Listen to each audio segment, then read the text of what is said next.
want Rebecca to freak out.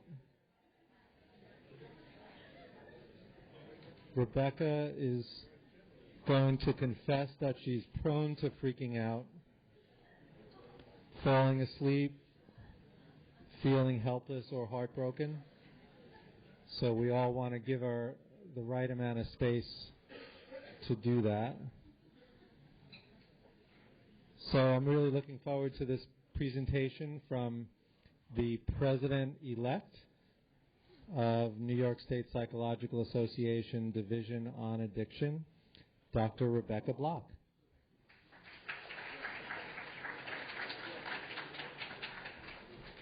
Hi. Today I'm talking about countertransference, freaking out, falling asleep, heartbroken and helpless. I'm hoping that, let me say I'm not going to go into a great deal of technical detail about substance use disorders. I'm taller. So I'm not going to go into a great deal of detail about or technicalities about substance use disorders and theories because, we have fantastic presenters here, so I don't feel terribly compelled to do that. But what I am hoping will happen is that by talking about some of my own experiences and the ways that I think about how to use countertransference, the things I talk about will actually resonate for you all. But it's not going to be some big new thing, but actually I'm hoping that it will connect with your own work if you're working in this field. So it will serve as a reminder for what many of you already know and experience, help you remember that you can trust your own experience, and help you figure out how to slow down and use your own experience in this challenging work, because I do think working in substance use disorders is challenging for a number of reasons. One of the main reasons that it is and can be so challenging is that things move so quickly. People are acting all the time and running around and off the rails, and it can stir up lots of feelings in us as clinicians. And so it can be difficult for us, or maybe I should speak for myself, to slow down enough sometimes to really begin to see what's going on in the treatment. And so this is one thing that I really want to focus on today, is thinking about how substance use disorders are characterized so profoundly by action.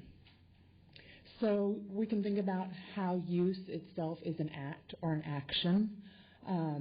It's designed in part to help people regulate their emotions or disconnect from their emotions, to not have to feel their emotions. And so because this quality of action is something that our clients are coming in and presenting and grappling with, that inevitably means that we will have to grapple with it as well. With their actions, but also with the pull to act on their behalf, to act in the treatment, to do something. I often feel that kind of pull. So just a quick review about substance use disorders and thinking about major themes, because I try and keep these things in mind when I'm working with somebody who's presenting with this disorder. So we can think about disordered action, ways in which the act of using is conservative defensive function for people. So it's a way to disconnect from painful affects. It can be a means of self-medicating, of self-soothing, of calming oneself. It has been conceptualized as a means of dissociation. Dissociation being another way to disconnect, and that's in relationship to trauma. So it can be a way to dissociate from memories, from triggers, from experiences, from feelings that come up around a past traumatic experience or series of experiences. Another way you can think about it is that it can be a means of enactment. So there's something about that you can think that action can recreate or capture something about interpersonal dynamics that happened, that originated out of relational patterns. So it's an interpersonal communication. And then you can also think about this action in terms of attachment. So early relationships are ways that we form templates for later relationships. These early relationships are the means by which we all learn how to manage and regulate feelings. So you can think about the incredible infant research that has taught us all about how that takes place. So that's one of the first ways, or one category of ways that I think about action and disordered action. Another kind of overarching topic or theme that I think about in this when I'm working with people is about disordered impulsivity and compulsivity. So you can think about this is, impulse control is a big component of this work, and consequently compulsivity. So that's the acting part, right? So people feel something, they feel this impulsion, it doesn't feel good, they want to get out of it, so they act and they find all kinds of things to do. And then you can also think about dependency as a topic or a theme that comes up often. So there's literal dependency on a substance many times, but also lots of times I like to think about the ways in which somebody might be grappling with a conflict around dependency, whether and around separation and becoming a more independent person. So I also have in the back of my mind thinking about how people might begin to develop a more independent, autonomous, agentic self, somebody who is interdependent on other people, not necessarily completely dependent upon other people. So those are all kind of major themes having to do with substance use disorders. And so what does that mean for us? What does that mean for the person who's sitting in the room across from us? What does that mean for us as clinicians who are working with that person? What it means for us is that this person oftentimes may have an underdeveloped ability to recognize their own affects and a difficulty in expressing something about their affect in their affective life. They may have struggle with or have a limited capacity for symbolization, which is kind of saying the same thing. They have a hard time articulating something about it. Instead of articulating through language, they've figured out ways to articulate through action. So if feelings can feel so dangerous or so overwhelming or so whatever that they must be denied, they must be disconnected from, they must be dissociated from, then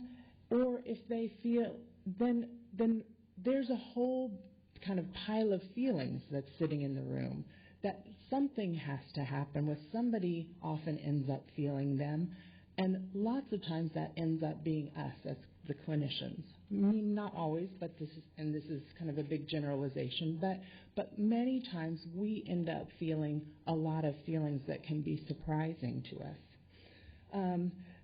If that's the case, then we can actually use our own feelings and experiences to know something more about the person who's sitting across from us. That's information that we can use. So that kind of moves us into ideas about countertransference. So if transference is they're patterns of experiences that a client brings and that from past relationships that are transferred onto present relationships, in this case with the clinician, then those patterns act to influence and filter and shape the client's perception or reactions to us and interactions with us as the clinicians. Countertransference is our reaction or response to the patient's transference. And I've recently been reading a book by Paul Geltner, which kind of has everything about countertransference just in one place, which is handy. And he defines countertransference as a feeling induced in the clinician by a patient's emotional communication. And that is a repetition of a feeling that originated in the patient's emotional life history. So it can be, you can think about it as a repetition. You can think about feelings being induced in us. So therefore, we have information about their past life history. So if we pair these two sets of ideas together, countertransference and themes and substance use, we can begin to see what we might be dealing with on a regular basis. So if substance use disorders are characterized by efforts to avoid, disconnect, or dissociate from feelings, we as clinicians can use that information to really pay attention to and be aware of our own experiences and our own countertransference. We can use our own experience as a way to start identifying and looking for unacknowledged or unregistered affects or feelings that our patients might have.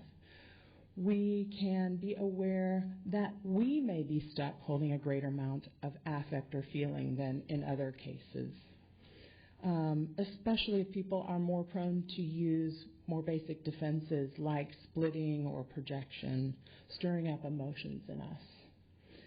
And therefore, it provides us, we can use it to have great insight into what's going on. So I thought I would address a couple of very common countertransference experiences I have, and which I'm hoping many of you will recognize if you're working in this field. So one of them is panic, freaking out. Very common. Maybe it's me, but I see some heads nodding out there. So I think that is, I think we can begin to think about how that panic may be induced in us. That maybe our patient is also feeling that anxious, but is very good at disconnecting from or denying that anxiety or fear or panic. And so first and foremost, what I like to think about is I can slow down. I don't have to act immediately. I try to make room for that feeling, which really stinks, but the more I can make room to tolerate that kind of feeling, then the slower we can go, and that gives room for the patient to begin to experience that feeling. So I think it's a reflection of the patient's experience in that the way in which feelings can feel so chaotic. You can think about when somebody's using, they're attempting to soothe themselves from around those particular feelings, and that they're using as a way to disconnect from those feelings. You can also think about the ways in which substances are a means of actually controlling those feelings. So when somebody, feelings can feel so like they come out of the blue when a person's not used to thinking about what came before, what happened, what resulted, what did I do, all of those questions. But if somebody takes a substance, they know exactly how they're going to feel, exactly when, how long it will last, when it will start kind of tapering off. It's really a way also to control something about their internal experience. So that's one area, panic, freaking out. Another area that is common is boredom. I think that a lot of people who work in substances notice that they can end up feeling bored. It can be really difficult to sit with boredom because it feels very disconnected from the person who's across from you. So you can think about the ways in which boredom might be an effort on that person's part to actually deaden something about the connection, about feelings.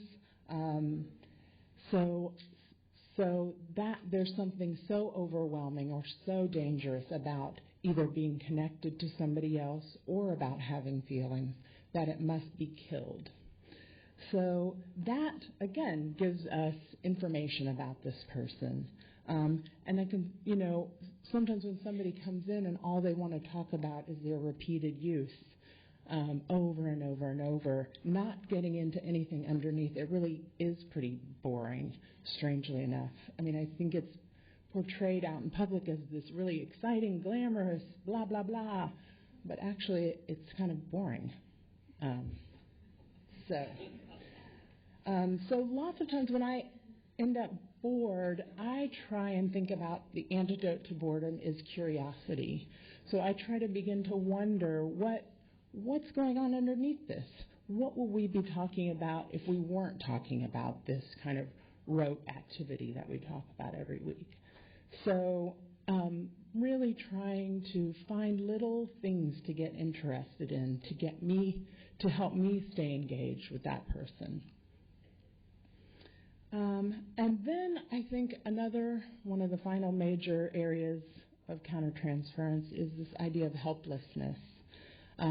Lots of times I end up feeling like an ineffective, bad therapist because I'm not doing something for them. So I think for me it's helpful just to remember, just to be able to name that experience of helplessness. I think it takes me a long time to even realize that's what's going on. And so a lot of times I begin to wonder, do they also feel helpless too? Are all these efforts to kind of get out of their feelings and attempts to deaden or efforts to avoid things, are they avoiding feelings of basic helplessness in their life in some capacity or in some way?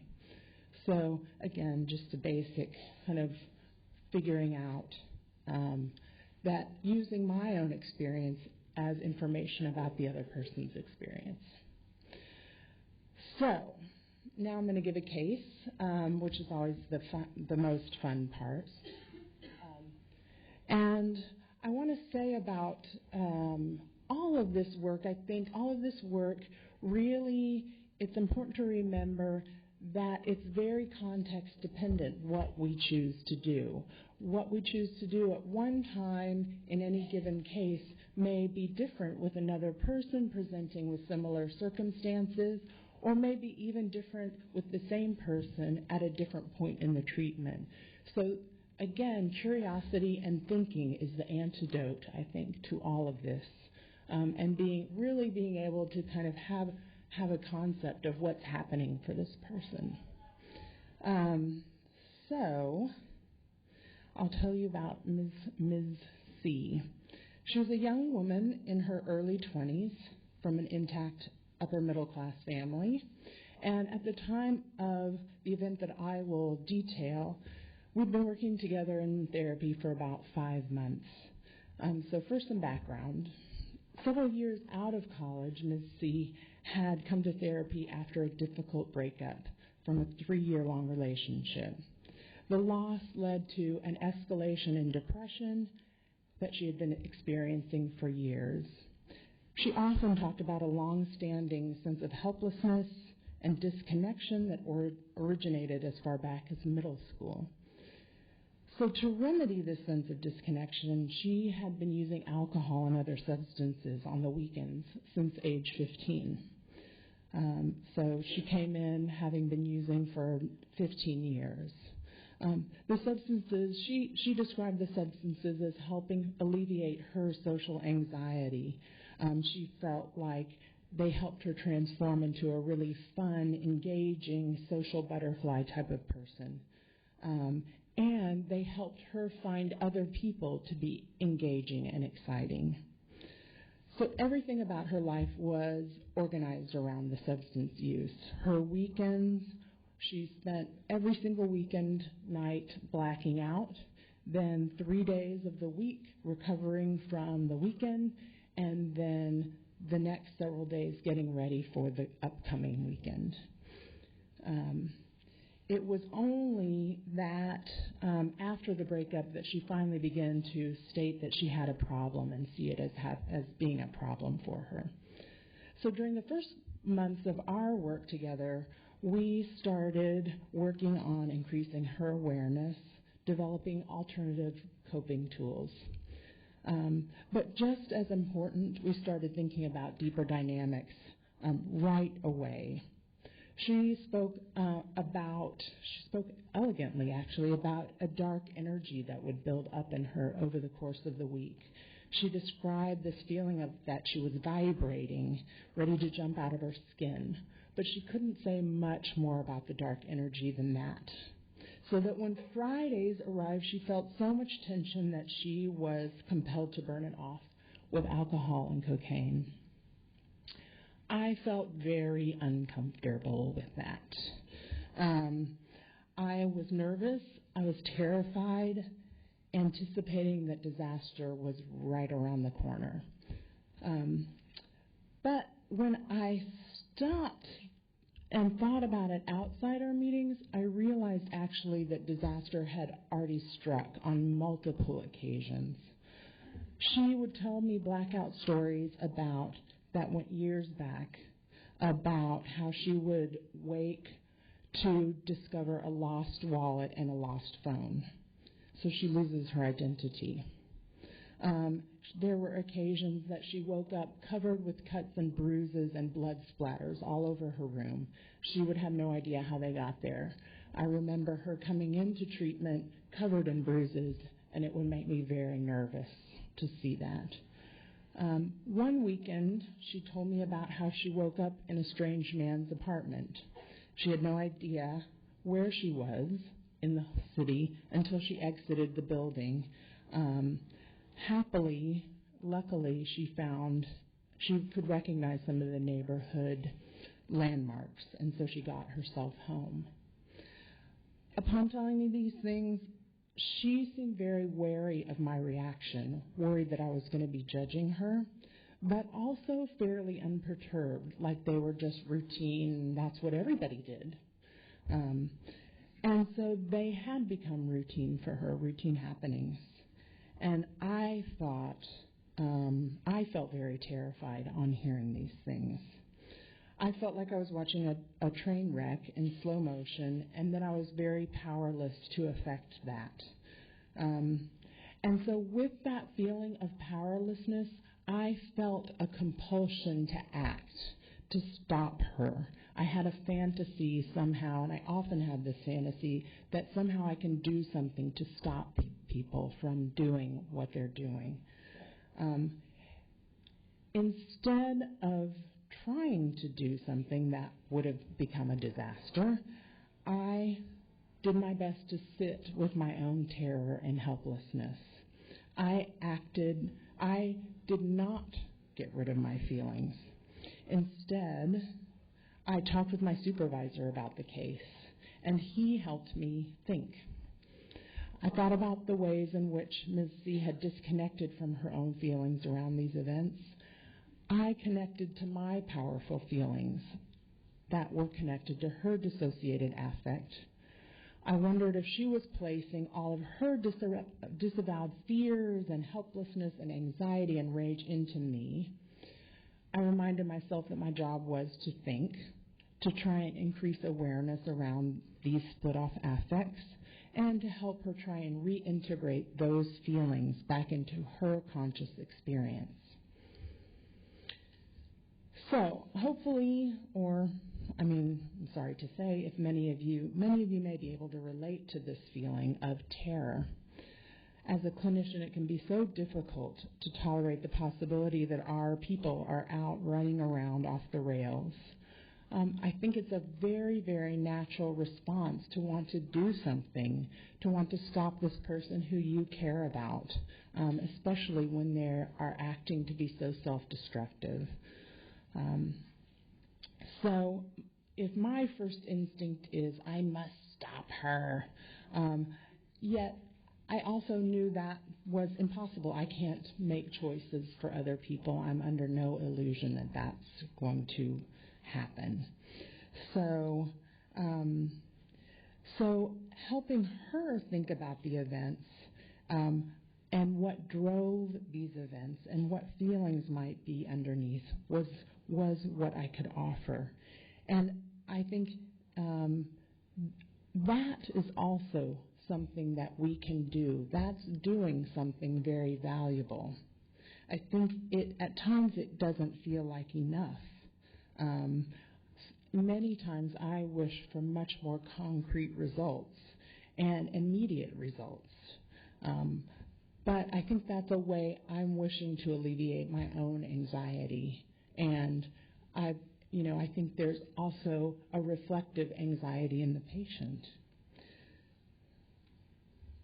So ultimately, with her, I expressed my concern about her choices. We discussed the dangers. I pointed out the actual harm that occurred. And I acknowledged her choice in the matter. So putting agency with her. At the same time, I was making recommendations for abstinence and for increased meetings. She refused both of those. And also around this time, I started making more assertive interpretations about the blackouts being a way that she was attempting to obliterate all parts of herself, literally blacking herself out. She adopted neither of my recommendations, but they were noted, and I think the care and concern for her was noted as well. So she wanted to think about behavioral changes to help her moderate alcohol, which we did. I stated my reservations, but also we had some variable success with that. So with much work on our part, her constant self-obliteration started to become ego-dystonic. She was able to say that she no longer wanted to black out every weekend, and so I started feeling hopeful. To an extent, she was able to carry through with that desire. There were several weeks in a row where she was able to moderate and only have 1 or 2 glasses of wine, and she enjoyed herself and enjoyed her friends. But then one meeting, she showed up for a noon meeting, and she was a wreck. I just remember she had mascara running down her face. Her hair was a wreck. She was completely disheveled. And I saw her and I panicked, and I just thought, shit, she's really gone off the deep end. Something horrible is happening. She's really falling apart. And I just tried to take a deep breath, and I reminded myself, okay, we have the whole session to find out what was going on. And then I began to realize for the first time, she was actually bringing the dark part of herself into the room. She was daring to show that to me. And so I wanted to honor that, and we had 45 minutes to figure out what was going on, and so we did. She had come in from an all-nighter, come straight to therapy from being out all night, which was impressive that she made it. And as we began to talk, we kind of uncovered what might have been underneath the bender. And she talked about how she had been at her family's the weekend before, which I think we met on a Monday or Tuesday. And she described what it was like to be at home. She had gone home because she had had a cold, and she wanted some comfort and care. And, well, let me just slow down and say, when she started telling me what happened, I started to realize what she was doing actually was an enactment as she started telling me the feelings. And as I tell the story, I hope you'll begin to see. So she had gone home for care. She was sick, and her mother cooked a big dinner. Her brothers and sisters were home. Everybody was home. And as she was sick, her mother said, "You're sick. You can't sit with us." And her mother picked up the plate, walked it to the end of the table, and put it down and said, "You have to sit over here apart from the family." And she and I had been talking for some time about the ways in which she felt like an outsider in her own family. And so this stirred up those long-standing feelings, not surprisingly. So she felt quarantined off from the others.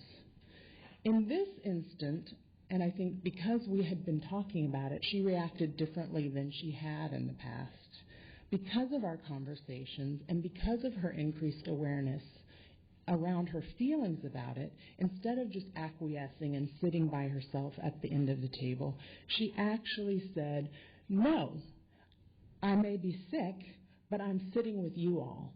And she picked up her plate and banged it down and sat with the family. And she said, "I'm going to sit with you all, and you all are going to have to deal with it," which I thought was a really interesting response. So I had multiple thoughts about that response. I felt very proud of her for actually talking to her family about being angry with them. I empathized with the pain of being shut out. I thought she was so angry with the years of being quarantined that she wanted to infect everyone else with her illness, that she wanted revenge. So I felt poised in the middle of this delicate decision about the intervention I could make. When I first saw her with the makeup and the hair and clothes, I was thinking, oh my God, I have to get her into a DBT group. Does she need inpatient rehab? I don't know what's going on. I'm not enough for this girl. So those were all my panicked thoughts. And I think those are often thoughts that run through my mind and perhaps your minds of what more can I give this person? Can I send her out to all different kinds of treatments? But when I started to realize that this was an enactment, that she had the courage to actually bring her rage and her dark energy into the room as I had been asking her to do, I realized that to suggest that she go off and join a GBT group or that she go to inpatient rehab would have been the same thing over again, that I would be quarantining her off. So because of her fear and anxiety all around this, I too felt that fear, and I think that got me wanting to be very concrete. So instead, we started talking explicitly about the rage, and I started joining her and really empathizing with her on that. I was worried that if I did, because she was so enraged, that it might stir up feelings and lead to further acts of rage. That made me very nervous. But I did engage it and made some interpretations that would synthesize this rage for her and then give it back to her in a more manageable form. And so at the end of the meeting, I actually recommended yet again that she start coming twice a week, considering how important of an event this was. And for the first time, she said yes. So instead of quarantining her off, I actually asked her to come closer. So that was a turning point, a really important turning point for us. I made room for her anger and fear. I made room for my own anger and fear. Neither of us were destroyed by that. Instead, we moved closer. So And I'll say, she didn't improve magically overnight. I wished that would have led to it. It did not. But as she likes to say, she's a two-step forward, one step back type of a person. But the increased meetings did intensify our work together. Her mood improved tremendously. She began to build a solid sense of self. She realized that in an effort to be loved and accepted, and to not be quarantined off by other people, she had always been constantly working to please everybody, to make herself into something that everyone else would want. So always shifting her identity depending on who was with her, which left her with no sense of self, obliterated her sense of self. So around this time, she began to start thinking about what she wanted, what she liked. And I remember there was one day she came in and she said, I had the afternoon off and I just walked around my neighborhood and I just thought, I like this. I don't like this. I like this. I love that. That's awful. And I just thought, that's fantastic. She's letting herself have her own thoughts, her own desires, her own wants, her own opinions, without worrying about being rejected by others. As a result, she felt more confident and secure and stable in herself. Some of her relationships grew stronger and more fulfilling. Many of her relationships fell off. Notably, her relationship with her family actually did grow much stronger, and they seem to have developed more respect for her. So, and the blackouts nearly ceased, although, and she had success in moderating her drinking. There was one last blackout which distressed me, but where during a night with friends she drank so heavily that she ended up blacking out and then tripping and falling down and physically hurting herself. While that was repairable, it scared me, but more notably, it scared her. It was the first time she'd ever said, oh my gosh, that was terrible. She took the incident seriously and said, I never thought I could be hurt, but I was wrong. I thought I was invincible, but I was wrong. And I thought, it's a miracle. Her omnipotence has been pierced. So while the event was very distressing for me, especially thinking, am I responsible for her? It actually turned out to be of great use and of great value. And since then, she has not had another blackout. So I think what happened was she was able to finally acknowledge and recognize her own fear, to take possession of that. And it was in her consciousness, not unconsciously being acted out. And so with all of that work around building a sense of self that she cared about and loved, she actually realized she had something precious to lose, which was herself. She could get hurt. It could be serious. So that was my work with Miss C. She's actually doing really very well right now. Over the moon, she's been saying lately, which is pretty cute. So I think my time's up. But so I think, I've said it a million times, but I think the thing that is most useful for us to do is to really use our own experience to think about what that has to do with the person in front of us, and then how to begin to use that. So, thank you.